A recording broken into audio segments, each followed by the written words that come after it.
Hello students. आज का अपना टॉपिक है प्रेजेंटेशन ऑफ डेटा। डेटा को तीन तरीके से प्रेजेंट किया जा सकता है: टेक्सचुअल, टैबुलर एंड डायग्रामेटिक।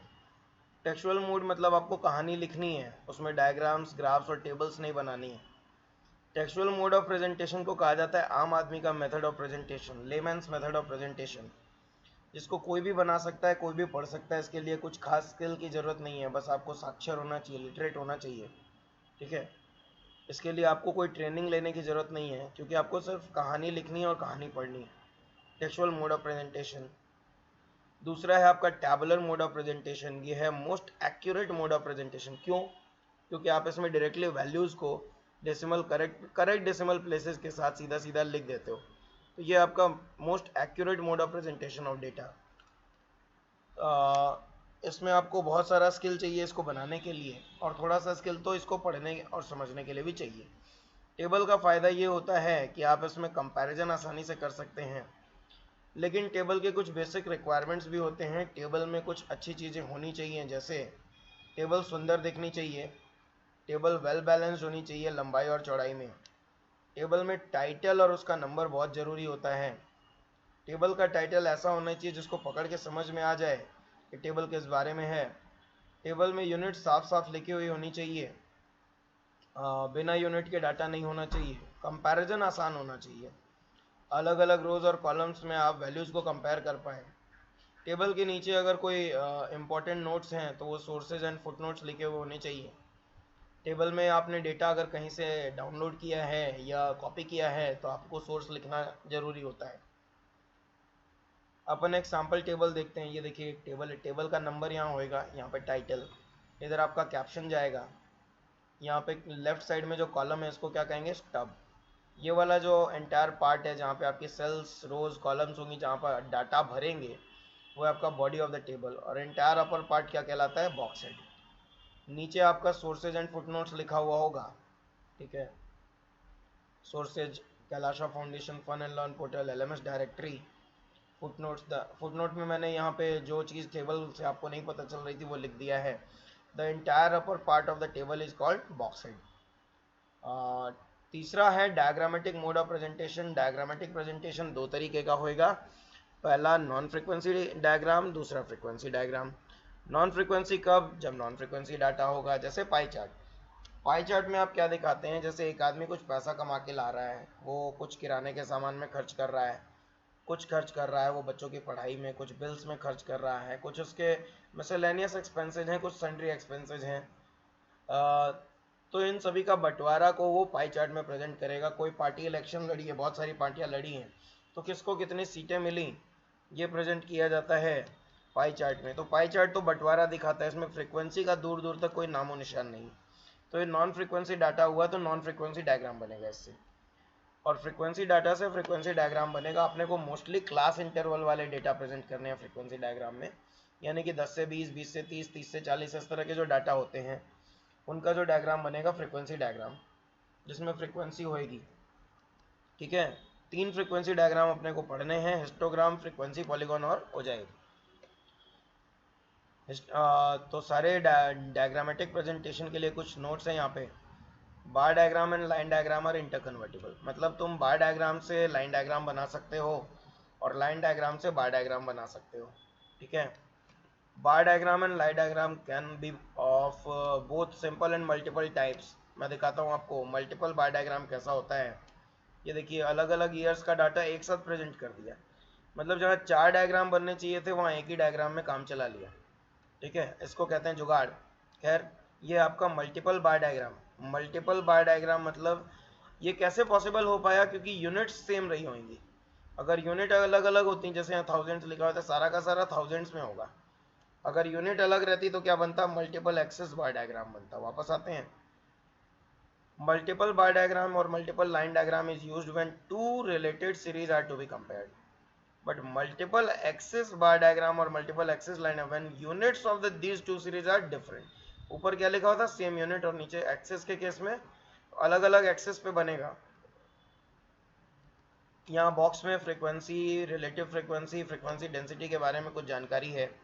जब लोअर टू हायर अपन कंटिन्यूसली फ्रीक्वेंसी को जोड़ते जाते हैं, रनिंग टोटल निकालते हैं, तो लेस देन क्यूमुलेटिव कहलाता है, और जब हायर टू लोअर करते हैं तो मोर देन क्यूमुलेटिव फ्रीक्वेंसी कहलाता है।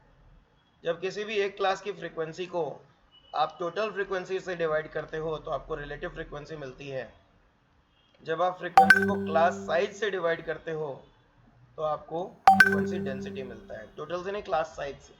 रिलेटिव में क्या, टोटल से डिवाइड करना था, और फ्रीक्वेंसी डेंसिटी के लिए क्या था, क्लास साइज से डिवाइड करना है।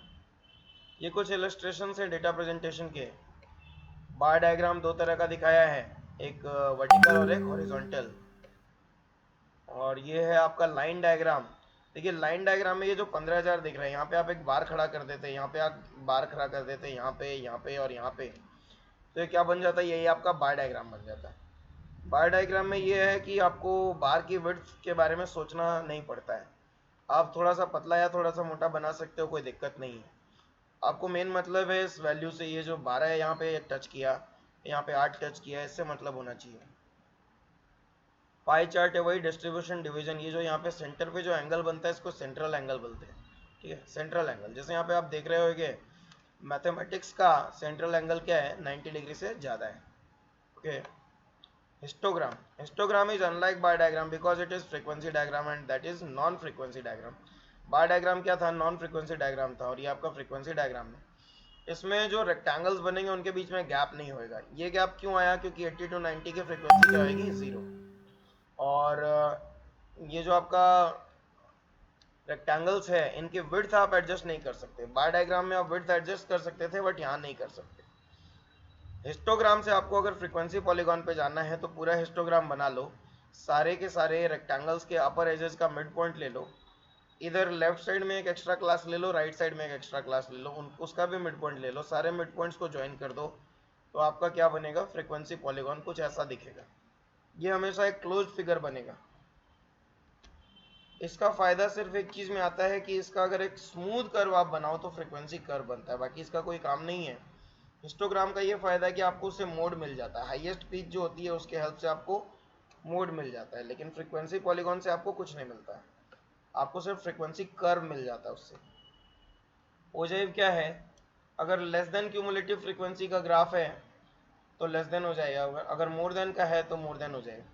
ये दोनों एक साथ अगर एक ही ग्राफ पे बनाए जाएं तो ये मीडियन पे इंटरसेक्ट करेंगे। जैसे यहाँ पे अप्रोक्सीमेटली आपको दिख रहा होगा 30 शुड बी मीडियन। ओके, तो ये मीडियन पे इंटरसेक्ट करते हैं। ओजाइव से आपको मीडियन मिलता है, हिस्टोग्राम से आपको मोड मिलता है, और फ्रीक्वेंसी पॉलीगॉन से आपको कुछ नहीं मिलता।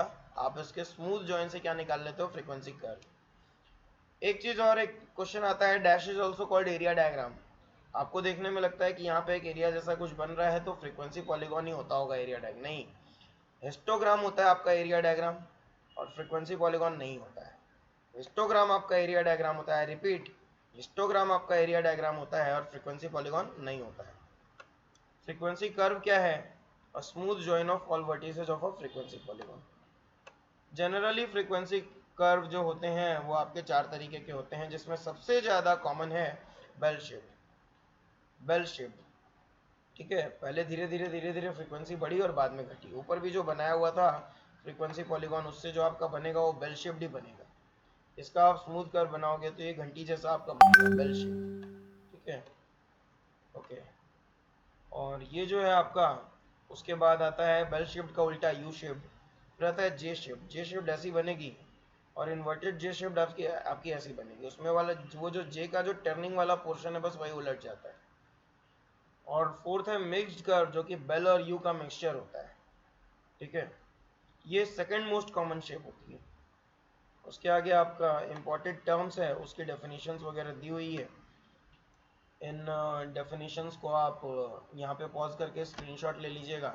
इनफैक्ट इस वीडियो में जहाँ कहीं भी मैं फास्ट हुआ हूँ वहाँ पे आप पॉज करके स्क्रीनशॉट ले लीजिएगा। और मत भूलिएगा इस चैप्टर के एंड में इसका क्विज़ परफॉर्म करना, इसका क्विज़ ज़रूर परफॉर्म कीजिएगा।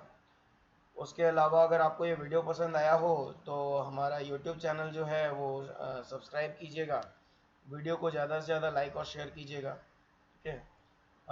इस कोर्स को ज्वाइन करने और पढ़ने के लिए धन्यवाद। Happy learning.